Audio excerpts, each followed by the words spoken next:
టిక్కెట్లు మార్చక తెలంగాణలో కేసీఆర్ ఓడిపోయాడు. ఇప్పుడు ఆంధ్రప్రదేశ్లో టిక్కెట్లు మార్చి జగన్మోహన్ రెడ్డి ఓడిపోబోతున్నాడు అనేటువంటి మాట మనం భవిష్యత్తులో వినాల్సి రావచ్చేమో అంటూ కొన్ని ఆసక్తికరమైనటువంటి కమెంట్స్ చేశారు ఉండవల్లి అరుణ్ కుమార్. ఈ నేపథ్యంలో అసలు ఆయన కమెంట్స్ చేయడం వెనక కారణం ఏంటి, ఆ కమెంట్స్ వెనక ఆయన ఉద్దేశం ఏంటి అనే అంశానికి సంబంధించి మనతో మాట్లాడేందుకు ప్రముఖ రాజకీయ విశ్లేషకులు జగదేవ్ గారు మనతో ఉన్నారు. ఆయనతో మాట్లాడదాం. జగదేవ్ గారు హాయ్ అండి. హలో అండి. జగదేవ్ గారు, తెలంగాణలో టిక్కెట్లు మార్చక కేసీఆర్ ఓడిపోయాడు, ఆంధ్రప్రదేశ్లో జగన్మోహన్ రెడ్డి టిక్కెట్లు మార్చి ఓడిపోబోతున్నాడు అనేటువంటి మాట భవిష్యత్తులో మనం వినాల్సి రావచ్చేమో అంటూ కొన్ని ఆసక్తికరమైనటువంటి కమెంట్స్ చేశారు ఉండవల్లి అరుణ్ కుమార్ గారు. ఏంటి ఆయన కమెంట్స్ వెనక ఆయన ఉద్దేశం ఏంటి, ఆ కమెంట్స్ చేయడం వెనక కారణం ఏంటి అంటే ఏం చెప్తారు? అంటే కమెంట్స్ ఏవైతే చేశారో కానీ అవన్నీ విషయం పక్కన పెడితే ఓడిపోబోతున్నారు అని అన్నారు కదా సార్, అదైతే అలాంటి అంటే కింద స్థాయి నుంచి పెద్ద స్థాయి అట్లాంటి విశ్లేషకుల వరకు అట్లాంటి మేధావుల వరకు చేరింది అనేది మాత్రం ఒక విధంగా మంచి పరిణామం అనుకుంటున్నాను. ఎందుకంటే ఇండైరెక్ట్గా ఆయన చెప్తున్నట్టే ఓడిపోతున్నారు అని కదా. అంటే టిక్కెట్లు మారిస్తే ఓడిపోతాడేమో అన్నట్లు ఆయన ఆసక్తికరమైన కమెంట్స్. మార్చకపోతే గెలుస్తారనే మేబీ ఆయన దానికైతే క్లారిటీ లేదు. అక్కడ కూడా లాజిక్ ఏంటంటే కేసీఆర్ గారు మార్చక ఓడిపోయారు. అంటే ఓడిపోయిన తర్వాత ఆ ఫలితాలను విశ్లేషణ చేసుకొని చాలా మంది అదే నేను అక్కడికి వస్తున్నాను.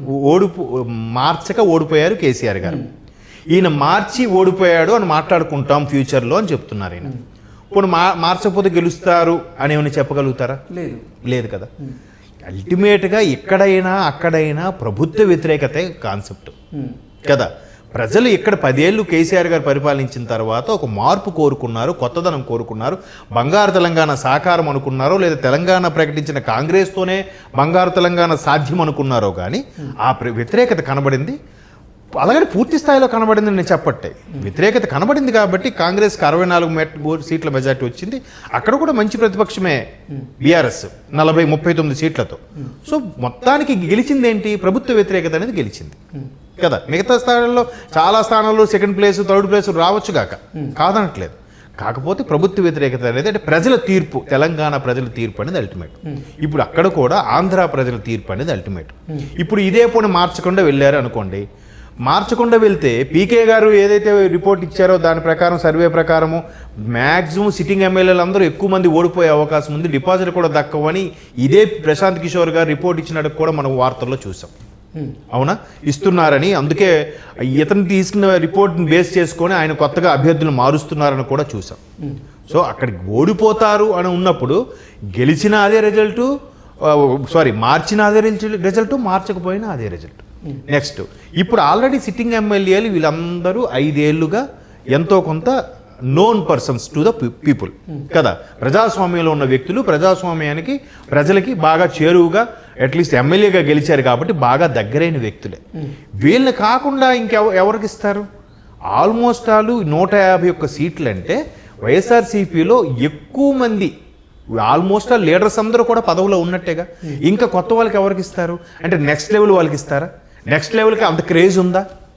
151 మందిలో 5-6 మంత్రులే ఎక్కువగా మాట్లాడుతున్నారు, ఎక్కువగా వార్తలో కనబడుతున్నప్పుడు మిగతా 145 మంది ఎమ్మెల్యేలు ఎవరికి తెలియదే? వీళ్ళే ఎమ్మెల్యేగా ఉన్న వాళ్ళే తెలియనప్పుడు సెకండ్ లెవెల్ కేటగిరీలో ఎంతమంది తెలుస్తారు, ఎంతమందికి తెలిసే అవకాశం ఉంది? ఒకవేళ వాళ్ళకి అవకాశం ఇచ్చినా మీరు అన్నట్టు మారుస్తారు అనుకుంటే, అవకాశం ఇస్తే ఎవరికి ఇస్తారు? ఉన్న అభ్యర్థులకు మేనలుడికి, ఉన్న అభ్యర్థుల కొడుక్కి, లేదా ఈ అభ్యర్థిని పక్క నియోజకవర్గంకి, ఆ అభ్యర్థిని ఈ నియోజకవర్గంకి, ఈ అభ్యర్థిని పార్లమెంటు లోక్సభకి, ఆ అభ్యర్థిని అసెంబ్లీకి ఇలా మార్చడం వల్ల ప్రయోజనం ఏంటి? జంబ్లింగ్ వల్ల. ఇదేమైనా ఎగ్జామ్సా? ఇక్కడ ఎగ్జామ్ రాస్తే పాస్ అయిపోవడానికి?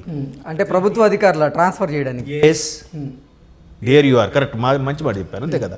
ప్రభుత్వ అధికారితో ఎవడ ఆదరణ సంబంధం లేదు. వాడికి ఇచ్చిన పని పర్ఫెక్ట్గా చేసుకుంటే చాలు, ఏ ఊరైనా పని చేసుకుంటాడు. కానీ ఇక్కడ ప్రజాదరణతో సంబంధం, ప్రజలతో మమేకమైన లీడర్ కావాలి. ఇక్కడ ప్రజలతో పరిచయం ఉన్న వ్యక్తి కావాలి. ఒక ఊరు రాజు ఇంకో ఊరికి బంటుతో సమానం. ఎలా తెలుస్తుంది? పలానోడు మంచి ఫేమ్ ఉన్నాడురా. ఒక ముఖ్యమంత్రి అభ్యర్థికి అంటారా? ఓకే, రాష్ట్ర వ్యాప్తంగా ఉండే 175 నియోజకవర్గాలు ఎక్కడ పోటీ చేసినా అవుతుంది. కానీ మిగతా వాళ్ళకి అంత ఫేమ్ లేనప్పుడు ఎక్కడ పోటీ చేస్తే గెలుస్తాను గ్యారంటీ ఏముంది? ఇవాళ రేపు ప్రజల నాడు ఎలా ఉందంటే మ్యాక్సిమం అయితే పార్టీ గుర్తు మీద లేదా అభ్యర్థి మీద గెలుస్తున్నారు. ఈ రెండు రకాలు. ఒకటి పార్టీ అంటే అధినేత బట్టి, రెండు అభ్యర్థి. కొన్ని సందర్భాల్లో పార్టీ ప్రకారంగా ఓడిపోయిన వాళ్ళు ఉన్నారు, కొన్ని సందర్భాల్లో అభ్యర్థి పరంగా ఓడిపోయిన వాళ్ళు కూడా ఉన్నారు. ఇప్పుడు శ్రీకాకుళం జిల్లా తీసుకున్నాను అనుకోండి. ఫర్ ఎగ్జాంపుల్, శ్రీకాకుళం జిల్లాలో బీజేపీ కాంగ్రెస్ ఎన్నొచ్చినా ఎర్రనాయుడు గారు లాంటి వ్యక్తి ఉన్నప్పుడు, ఇప్పుడు ఆ హయాంలో రామ్మోహన్ నాయుడు గారు వ్యక్తి ఉన్నప్పుడు అక్కడ ఏ పార్టీ వచ్చినా రామ్మోహన్ నాయుడు గారు కీలకంగా గెలుస్తున్నారు. అసెంబ్లీ నియోజకవర్గాలు వైసీపీ గెలుచుకున్నా కూడా పార్లమెంట్ నియోజకవర్గం రామ్మోహన్ నాయుడు గారు టీడీపీ గెలిచారు. అంటే అక్కడ ప్రాధాన్యత దేనికి ఇచ్చినట్టు? పార్టీకా అభ్యర్థికా చెప్పండి? సందర్భం బట్టి కూడా ఉన్నాయి కదా. అలాంటప్పుడు ఉండవల్లి గారు ఏ స్టేట్మెంట్ ఇచ్చారు? ఎక్కడ మార్చకుండా ఓడిపోయారు, ఇక్కడ మార్చితే ఓడిపోతున్నారు. మార్చకుండా ఉంచినా గెలుస్తారని గ్యారంటీ లేదు. ఆ స్టేట్మెంట్ ఇచ్చారు.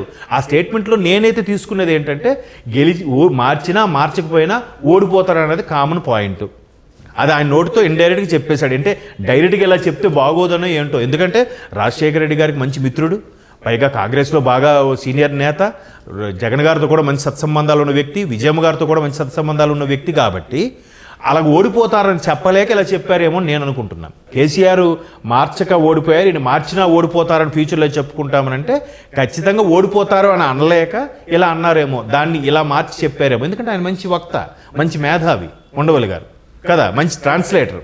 కాబట్టి ఆయన అలా అనుండొచ్చు. ఓడిపోతారని డైరెక్ట్ కంటే అదేదో బాలకృష్ణ గారి సినిమాలో డైలాగ్ లాగా మీ నాన్న ఉన్నారా అమ్మ భర్త ఉన్నాడా అన్న తేడా లేదా, అలా చెప్పినట్టు మార్చి చెప్పారేమో. కానీ ఓడిపోతారన్నది కాన్సెప్ట్ కామన్గానే అందులోంచి నేనైతే ఆ స్టేట్మెంట్లో ఆ పాయింటే తీసుకుంటున్నా. ఈ మార్చితే గెలుస్తారు, మార్చకపోతే ఓడిపోతారు ఇవన్నీ కాదు.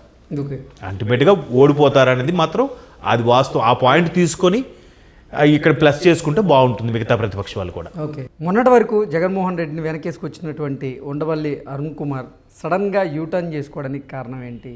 సడన్గా ఇటువంటి వ్యాఖ్యలు చేయడానికి కారణం ఏంటి? వాస్తవ విషయాల్ని బయటపెట్టేటువంటి ప్రయత్నమే ఆయన చేశాడనుకోవచ్చా, లేదంటే నిజంగా యూటర్న్ చేసుకొని ఆయన ఆలోచనలు మార్చుకున్నాడా అంటే ఏం చెప్తారు? అంటే ఎవరైనా దాని డిఫెన్సు వాళ్ళు సెల్ఫ్ సర్వైవల్ అండి. అంత డిఫెన్స్ సెల్ఫ్ సర్వైవలే. నెక్స్ట్ ఎవరు వస్తారు ఓకే, ఈడు వస్తే మనకు ప్రాబ్లం ఏంటి, ఈడు వస్తే మనకు నష్టం ఏంటి, ఈడు వస్తే మనకు లాభం ఏంటి, ఇదేనండి. ఎవరైనా అదే ఆ ఎవరు సెల్ఫ్ డిఫెన్స్ వాళ్ళు చూసుకుంటారు. సో వాస్తవాలు ఇప్పుడు కాకపోతే తర్వాతైనా మాట్లాడాలి. ముందే మాట్లాడితే లేదండి నేను ముందే చెప్పాను కదా అని క్రెడిట్ వస్తుంది కదా. అలా మాట్లాడే వాళ్ళు కూడా ఉన్నారు కొంతమంది. సో ఖచ్చితంగా నేను అన్నాను కదా ఇందాకలా, అదే పాయింట్ చెప్పాను. ఓడిపోతారు కాన్సెప్ట్నే నేను తీసుకుంటున్నాను ఇందులోంచి, వేరే ఏ కాన్సెప్ట్ను తీసుకోవట్లేదు. అక్కడ మార్చి గెలవలేదు, ఇక్కడ మార్చకుండా గెలవారు, ఇవన్నీ కాదు. ఓడిపోతారని వాస్తవాన్ని ఇండైరెక్ట్గా చెప్పారు ఆయన. అదొక్కటే నేను ముందు నుంచి చెప్పేది. ఈ మిగతా అందరూ ఎలా చెప్పారు, ఎలా విశ్లేషణ చేసుకున్నారో నాకు అర్థం కాలేదు. కానీ నాకు మాత్రం అర్థమైన విశ్లేషణ ఏంటంటే ఓడిపోతారనే కాన్సెప్ట్ని చాలా తెలివిగా చాకచక్యంగా ఇలా చెప్పారని నేను అయితే అనుకుంటున్నాను. ఓకే, టింగల విషయంలో టిక్కెట్లు మార్చినా మార్చకపోయినా రానున్న రోజుల్లో జగన్మోహన్ రెడ్డి ఓడిపోవడం ఖాయం అనేది ఉండవల్లి అరుణ్ కుమార్ గారి వ్యాఖ్యలు అని తనదైన శైలిలో విశ్లేషణ చేశారు జగదేవ్ గారు. Thank you so much.